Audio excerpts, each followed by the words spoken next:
ಮಂಡ್ಯ ಜಿಲ್ಲೆ ಮದ್ದೂರು ತಾಲೂಕಿನ ಶ್ರೀ ದೇಶಳ್ಳಿ ಆದಿಶಕ್ತಿ ಅಮ್ಮನವರ ಪುಣ್ಯಕ್ಷೇತ್ರದಲ್ಲಿ ಕಾರ್ತಿಕ ಮಾಸದ ಅಂಗವಾಗಿ ವಿಶೇಷ ಪೂಜಾ ಕಾರ್ಯಕ್ರಮವನ್ನು ಆಯೋಜಿಸಲಾಗಿತ್ತು. ಇನ್ನು ಭಕ್ತಾದಿಗಳಿಂದ ವಿಶೇಷವಾಗಿ ದೀಪಾಲಂಕಾರ ಮಾಡುವುದರ ಮುಖಾಂತರ ಬಂದಿರುವಂಥ ಭಕ್ತರಿಗೂ ಸಹ ಪ್ರಸಾದ ವ್ಯವಸ್ಥೆ ನೆರವೇರಿಸಲಾಯಿತು. ಇನ್ನು ಭಕ್ತರು ಕಾರ್ತಿಕ ಮಾಸದ ಅಂಗವಾಗಿ ವಿಶೇಷವಾಗಿ ಪೂಜೆ ದೀಪಾಲಂಕಾರದ ಮುಖಾಂತರ ದೇವಿಗೆ ಪೂಜೆ ಸಲ್ಲಿಸಿದರು. ಇನ್ನು ದೇಶಳ್ಳಿ ಆದಿಶಕ್ತಿ ಅಮ್ಮನವರ ದೇವಸ್ಥಾನದಲ್ಲಿ ನಡೆದಂಥ ವಿಶಿಷ್ಟ ಕಾರ್ಯಕ್ರಮಗಳ ಬಗ್ಗೆ ಸಂಪೂರ್ಣ ಮಾಹಿತಿಯನ್ನು ಡೈಮಂಡ್ ಕನ್ನಡ ಟಿವಿ ಚಿತ್ರೀಕರಣ ಮಾಡಿದೆ. ಸೊ ಹಾಗಾದರೆ ಪ್ರಿಯ ವೀಕ್ಷಕರೇ, ತಾವು ಕೂಡ ಒಂದು ಬಾರಿ ದೇಶಳ್ಳಿ ಆದಿಶಕ್ತಿ ಅಮ್ಮನವರ ಪುಣ್ಯಕ್ಷೇತ್ರಕ್ಕೆ ಭೇಟಿ ನೀಡಿ ನಿಮ್ಮ ಜೀವನವನ್ನು ಪಾವನ ಮಾಡಿಕೊಳ್ಳಬೇಕಾಗಿ ಈ ಮೂಲಕ ತಮ್ಮಲ್ಲಿ ಮನವಿಯನ್ನು ಮಾಡ್ತಾ ಇದ್ದೀನಿ. ಏಕೆಂದರೆ ಕಳೆದ ಸುಮಾರು 50 ವರ್ಷಗಳಿಂದ ನಿರಂತರವಾಗಿ ಸೇವೆ ಸಲ್ಲಿಸ್ತಾ ಇರ್ತಕ್ಕಂತಹ ಏಕೈಕ ದೇವಸ್ಥಾನ ಅಂದರೆ ಶ್ರೀ ದೇಶಳ್ಳಿ ಆದಿಶಕ್ತಿ ಅಮ್ಮನವರ ಶ್ರೀ ಕ್ಷೇತ್ರ. ಈ ಕ್ಷೇತ್ರಕ್ಕೆ ಒಮ್ಮೆ ಭೇಟಿ ನೀಡಿದರೆ ನಿಮ್ಮ ಕಷ್ಟಗಳು, ನಿಮ್ಮ ಏನು ಇಷ್ಟ ಅಂದುಕೊಂಡಿರ್ತೀರ ಅದು ಖಂಡಿತ ನೆರವೇರುತ್ತೆ, ನಿಮ್ಮ ಕಷ್ಟಗಳು ಪರಿಹಾರ ಆಗುತ್ತೆ. ಸೊ ಹಾಗಾದರೆ ಪ್ರಿಯ ವೀಕ್ಷಕರೇ, ಮಂಡ್ಯ ಜಿಲ್ಲೆ ಮದ್ದೂರು ತಾಲೂಕು ದೇಶಳ್ಳಿ ಗ್ರಾಮ. ದೇಶಳ್ಳಿ ಮದ್ದೂರಿನಿಂದ ಕೇವಲ 3ರಿಂದ 4 ಕಿಲೋಮೀಟರ್ ಹತ್ತಿರವಿರುತ್ತದೆ ಚೆನ್ನಗುಳಂದೊಡ್ಡಿಯಿಂದ. ಸೊ ಈ ಮುಖಾಂತರ ನೀವು ಕೋಡಳ್ಳಿ ಮಾರ್ಗವಾಗಿ ಬಂದರೆ ಸರಿಸುಮಾರು 6 ಕಿಲೋಮೀಟರ್ ವ್ಯಾಪ್ತಿಯಲ್ಲಿ ದೇಶಳ್ಳಿ ಗ್ರಾಮ ಇರುತ್ತದೆ. ದಯಮಾಡಿ ದೇಶಳ್ಳಿ ಗ್ರಾಮಕ್ಕೆ ಭೇಟಿ ನೀಡಿ ಶ್ರೀ ಆದಿಶಕ್ತಿ ಅಮ್ಮನವರ ಕೃಪೆಗೆ ಪಾತ್ರರಾಗಿ ಪ್ರತಿ ವರ್ಷವೂ ಸಹ ಈ ಕಾರ್ಯಕ್ರಮವನ್ನು ಆಯೋಜಿಸಲಾಗಿ ಬರುತ್ತೆ. ಈ ಕ್ಷೇತ್ರದ ಪ್ರಧಾನ ಪೋಷಕರು ಅಧ್ಯಕ್ಷರು ಆಗಿರ್ತಕ್ಕಂಥ ಶ್ರೀಯುತ ರಾಮಣ್ಣನವರು ಸಹ ಈ ವಾಹಿನಿ ಜೊತೆ ಮಾತನಾಡಿದ್ದಾರೆ. ಸೊ ಸತ್ಯಣ್ಣ, ಯೋಗಣ್ಣ ಅವರ ಮಕ್ಕಳು ಕೂಡ ಪೂಜಾ ಕೈಂಕಾರ್ಯಗಳನ್ನು ನೆರವೇರಿಸಿಕೊಂಡು ಸಹ ಬರ್ತಾ ಇದ್ದಾರೆ. ಸೊ ಹಾಗಾದರೆ ಪ್ರಿಯ ವೀಕ್ಷಕರೇ, ಈ ಸಂಪೂರ್ಣ ಮಾಹಿತಿ ಅಪ್ಡೇಟ್ಸ್ ನಾನು ನಿಮಗೆ ಕೊಡ್ತೀನಿ. ಸೊ ಹಾಗಾದರೆ ಪ್ರಿಯ ವೀಕ್ಷಕರೇ, ಹ್ಯಾಕ್ ಥರ ಮಾಡ್ತಾರೆ ತಪ್ಪದೇ ವಾಚ್ ಮಾಡಿ ನಿಮ್ಮ ನೆಚ್ಚಿನ ಡೈಮಂಡ್ ಟಿವಿಯಲ್ಲಿ ಮಾತಾಡಿ.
ಆಜುಬಾಜು ಅಂದರೆ ಅಕ್ಕಪಕ್ಕದ ಹಳ್ಳಿಯವರು ಎಲ್ಲರೂ ಕೂಡ ಒಟ್ಟಾಗಿ ಸೇರಿ ಈ ಒಂದು ಜಾತ್ರೆಯನ್ನು ಭಾಳ ಸಂಭ್ರಮದಿಂದ ಮಾಡ್ತಾರೆ. ಅನೇಕ ಎಲ್ಲ ಇಷ್ಟಾರ್ಥಗಳನ್ನು ಇಲ್ಲಿ ಬಂದು ಬಂದು ಸೇವೆಯನ್ನು ಮಾಡೋದ್ರಿಂದ ಎಲ್ಲರಿಗೂ ಕೂಡ ಒಳ್ಳೆಯದಾಗಿರುತ್ತೆ.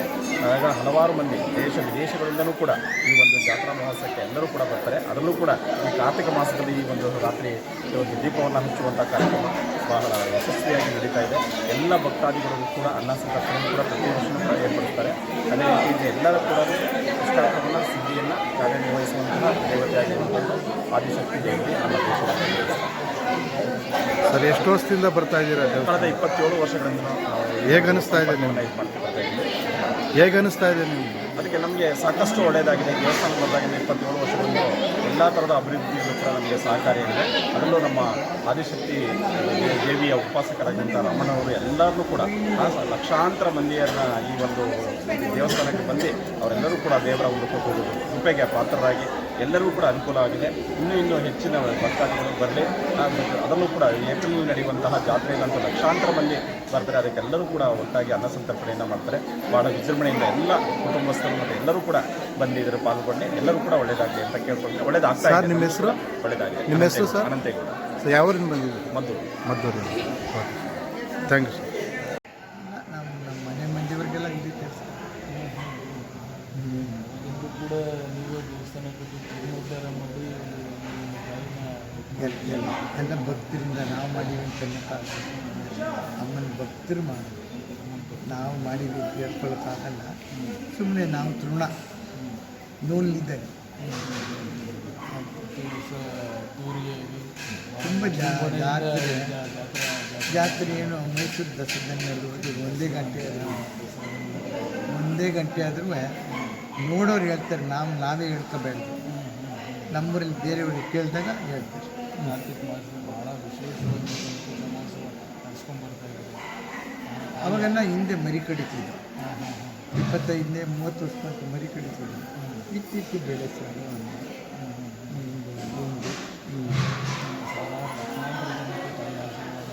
ಇದೆ ಏನೇನು ಬೇಡಿಕೆ ಎಲ್ಲ ಅವರವ್ರದ್ದು. ಇಂಥದ್ದೇನು ಕೇಳಿಲ್ಲ ಅನ್ನೋಂಗಿಲ್ಲ. ಎಲ್ಲನೂ ಅಮ್ಮ ಪರಿಹರಿಸ್ಕೊಟ್ಟವ್ರಿಗೆ ನಂಬಿಕೆ ಪಟ್ಟವ್ರಿಗೆ ತೀರ ನಂಬಿಕೆ ಎಲ್ಲ ಒಂದು ವಾರ ಬಂದ್ಬಿಟ್ಟು ಕೊಟ್ಟರು ಅವ್ರಿಗೇನು ಮಾಡಲ್ಲ. ತುಂಬ ನಂಬಿಕೆ ಮಾಡಿದವ್ರಿಗೆ ಎಂತಿದ್ದೋ ಮಾಡಿಕೊಟ್ಟಿದ್ದಾರೆ. ಅದು ಅವ್ರು ಕೇಳಬೇಕು, ನಾವು ಕೇಳಬೇಕು. ಎಲ್ಲ ಸಮಸ್ಯೆಗಳು ಅಲ್ಲೆಲ್ಲ ಯಾರು ಒಳ್ಳೆ ಪಡೆದವ್ರೆ ಅವ್ರು ಕೇಳಿದ್ರೆ ನಾವು ಇವ್ರಿಗೆ ಹೇಳ್ತೀವಿ. ನಮಗೆ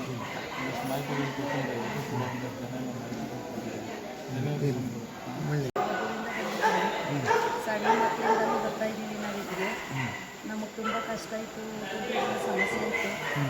ಒಂದೊತ್ತು ಊಟಕ್ಕೆ ಕಷ್ಟಪಡ್ತಾ ಇದ್ವಿ. ಇಲ್ಲಿ ಆದಿಶಕ್ತಿ ಅಮ್ಮನ ಮಾಡಿದಾಗಿಂದ ನಮಗೇನು ತೊಂದರೆ ಇಲ್ಲ. ಇರೋಕ್ಕೆ ಒಂದು ಮನೆಗೆ ಅಂತ ಕೈ ಹಾಕಿದ್ವಿ. 2-3 ತಗೊಂಡಿದ್ದೀನಿ ಇಲ್ಲೊಬ್ಬರ ಮೇಲೆ. ಸಣ್ಣ ಹೆಚ್ಚು ಕಡಿಮೆ ಒಂದು 30-33 ವರ್ಷದಿಂದ ಬರ್ತಾಯಿದ್ದೀವಿ. ಪ್ರತಿ ವಾರ ಮಿಸ್ಸಿಲ್ಲದೆ ಬರ್ತೀವಿ. ಬರಲಿಲ್ಲ ಅಂದರೆ ನಮ್ಗೆ ಸಾಧ್ಯ. ಅಮ್ಮ ಕರ್ಸ್ಕೊತಾಳೆ. ನಾವು ಬರೋಕ್ಕೆ ಟೈಮ್ ಇಲ್ಲ ಅನ್ನೋದು ಬಿಡಲ್ಲ. ಆ ಟೈಮಿಗೆ ನಮಗೆ ಕರ್ಸ್ಕೊತಾಳೆ. ನಮ್ಮನ್ನು ಕೈ ಹಿಡ್ದವಳೆ ಅಮ್ಮ. ಎಲ್ಲ ಕಡೆಯೂ ಹೋಗ್ತೀವಿ, ಆದರೆ ಅಮ್ಮನ ಮೇಲೆ ತುಂಬ ನಂಬಿಕೆ ಐತೆ. ನಾವು ಪ್ರತಿ ವಾರ ಬರ್ತೀವಿ. ನಮ್ಮ ಕೈಲಾಗಂಟ ನಮ್ಮ ದೇವರು ಎಲ್ಲಿಗಂಟ ಅಮ್ಮ ಕರ್ಸ್ಕೊತಾಳೆ ಅಲ್ಲಿಗಂಟು ಬಂದು ನಾವು ಅಮ್ಮನ ಸೇವೆ ಮಾಡಬೇಕು ಅಂತ ಅಂದ್ಕೊಂಡಿದ್ದೀವಿ. ಮಾಡ್ತಾಯಿದ್ದೀವಿ. ಪ್ರತಿ ವಾರನೂ ಬರ್ತೀವಿ ಮಿಸ್. ಓಕೆ. ಶಿವಲಿಂಗೇಗೌಡ. ನೀವು ಆದಿಶಕ್ತಿಯನ್ನು ಸೇವೆ ಮಾಡ್ಕೊಂಡು ಬರ್ತಾಯಿದ್ದೀವಿ ಸರ್. ನಾವೆಲ್ಲ ಇಲ್ಲಿ ಸೇವಕರು.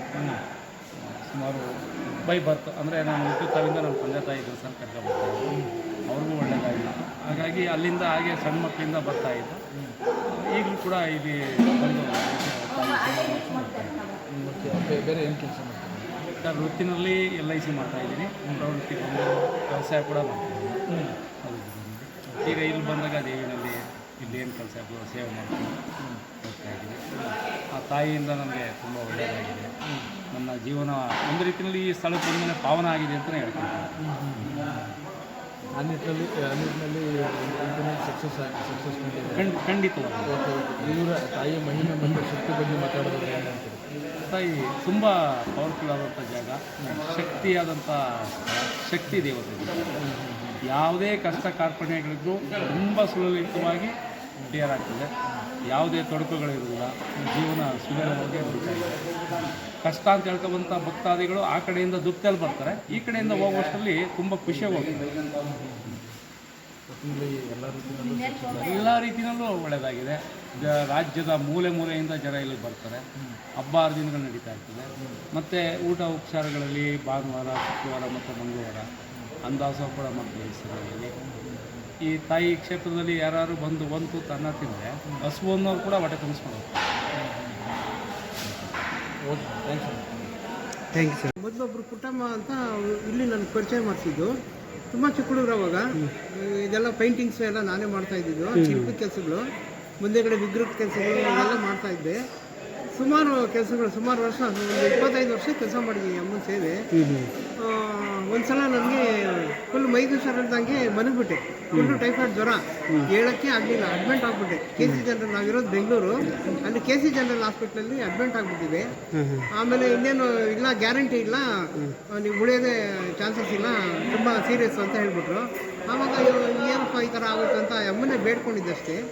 ಆವಾಗ ನನ್ನ ಕನಸಲ್ಲಿ ಆ ಅಮ್ಮ ಗಿಂಡಿ ಎತ್ಕೊಂಡು ತಲೆ ಮೇಲೆ ಎತ್ಕೊಂಡು, ಈಚೆಗೆ ಬಾ ನೀನು, ಮೊದಲು ಈಚೆಗೆ ಬಂದ, ನೀನು ಈಚೆಗೆ ಬಂದು ಮಾತಾಡೋ, ಆಮೇಲೆ ನಾನು ನಿನ್ನ ಬಗ್ಗೆ ಮಾತಾಡ್ತೀನಿ ಅಂತಂದರು. ಹೇಳೋಕ್ಕೆ ಆಗಲಿಲ್ಲ. ಅಂಥ ತೊಂದರೆಯಲ್ಲಿ ಆ ಬೆಡ್ಡಿಂದ ಎದ್ದು ಈಚೆ ಬಂದೆ. ಈಚೆ ಬಂದ ತಕ್ಷಣ ಆಯ್ತು, ಇವಾಗ ನಿನಗೆ ಎಲ್ಲ ಏನೇ ಇದ್ರೂ ನಿಂದು ಕಷ್ಟ ಎಲ್ಲ ಕ್ಲಿಯರ್ ಆಗುತ್ತೆ, ಇಲ್ಲಿ ಇರಲೇಬೇಡ, ಡಿಸ್ಚಾರ್ಜ್ ಮಾಡ್ಕೊಂಡು ಬಂದ್ಬಿಡು ಅಂತಂದು.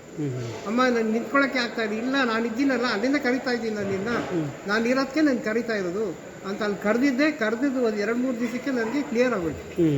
ಸಾಯುವಂಥ ಸ್ಥಿತಿಲಿ ನಾನಿದ್ದೆ. ಅಂಥದ್ದು ಅಮ್ಮ ಬದುಕಿಸಿ ಕರ್ಸಿದ್ರು. ಆಮೇಲೆ ಇಲ್ಲಿ ಬಂದು ಮಾತಾಡಿದ್ಮೇಲೆ ಅಲ್ಲೇನು ಮಾತಾಡಿದ್ರು ಕನಸಲ್ಲಿ, ಇಲ್ಲೇ ಅದೇ ಥರ ಮಾತಾಡೋದು. ಏನಪ್ಪ ಮನಗ್ಬಿಟ್ಟಿದ್ದೆ, ಯಾಕೆ ಅಷ್ಟೊಂದು ಇದು ಮಾಡ್ಕೊಬಿಟ್ಟೆ, ನನ್ನ ಹತ್ರ ಪೂಜೆ ಮಾಡಿಸ್ಕೊಂಡು ಹೋಗ್ಬೇಕಾಯ್ತಲ್ವಾ, ನಾನು ಮಾತಾಡ್ಸ್ಕೊಂಡು ಹೋಗ್ಬೇಕಾಯ್ತಲ್ಲ ಅಂತ ಅಲ್ಲಿ ಮಾತಾಡಿದ್ದು. ಈ ಸ್ವಾಮಿ ಮಾತಾಡಿದ್ದು ಒಂದೇ ಇತ್ತು. ಅವಾಗೇ ನನಗೆ ಅಮ್ಮನ ಮೇಲೆ ನಂಬಿಕೆ ಬಂದಿದೆ. ಅದಾದ್ಮೇಲೆ ಸುಮಾರು ಕೆಲಸಗಳು ಕೊಟ್ಟರು, ಇವಾಗೂ ಮಾಡ್ತಾನೆ ಇದ್ದೆ. ನಮ್ಮ ಹೆಸರು ಸುಭಾಚಾರಿ ಅಂತ. ಶಿಲ್ಪಿಗಳು. ಈ ಮುಂದೆಗಡೆ ವಿಗ್ರಹ ಕೆಲಸ ಮಾಡಿರೋದು, ಆದಿಶಕ್ತಿದು, ಮೇಲ್ಗಡೆ ಗೋಪುರ ಪೇಂಟಿಂಗ್ ಮಾಡಿರೋದು, ಒಳಗಡೆ ಬೆಳ್ಳಿ ಕೆಲಸ, ಸುಮಾರು ಕೆಲಸಗಳು ಮಾಡೋದು. ಆಮೇಲೆ ಬಾಗಲವಾಡ.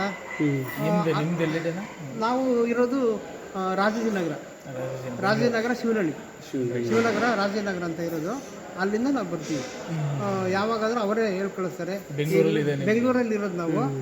ಯಾಕಂದರೆ ಅಮ್ಮನ ಬಗ್ಗೆ ತುಂಬ ಪ್ರಚಾರಗಳು ಅಷ್ಟಿಷ್ಟಲ್ಲ, ಅಷ್ಟು ಆದಿಶಕ್ತಿ ಅಂದರೆ ನಿಜವಾಗೂ ಆದಿಶಕ್ತಿನೇ.